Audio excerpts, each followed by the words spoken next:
Okey, sebagai ini seorang wanita dan pernah melalui fasa anak gadis, so kita tahu zaman dahulu dengan kini lain, sangat lain. So macam ni sangat takut juga lah sebab kita ada anak perempuan. Betul. Exposure yang sangat melebih-lebih sekarang, bukan dari segi orang cakap media, apa yang dia tengok dekat sekolah, dekat luar, even dekat rumah pun kadang-kadang kita tak sempat nak pantau semuanya.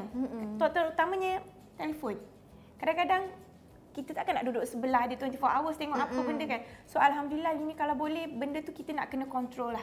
Kena kat sebab macam Lini tak bagi everyday handphone kat anak Lini. Okey. Only weekend, kalau weekend pun even weekend kalau contoh ada tuition still ada lagi handphone dengan Lini. So maksudnya sekarang gadget sebenarnya sangat penting untuk kita kontrol anak kita.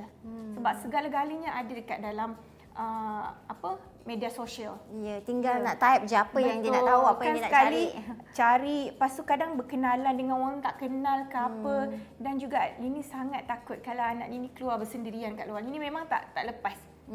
Even kalau kata mami, I nak pergi playdate dengan my friend boleh tak? Walaupun tu dekat mall depan rumah apa sekalipun tak boleh. Kena tunggu mami tak ada apa-apa baru mami boleh pergi.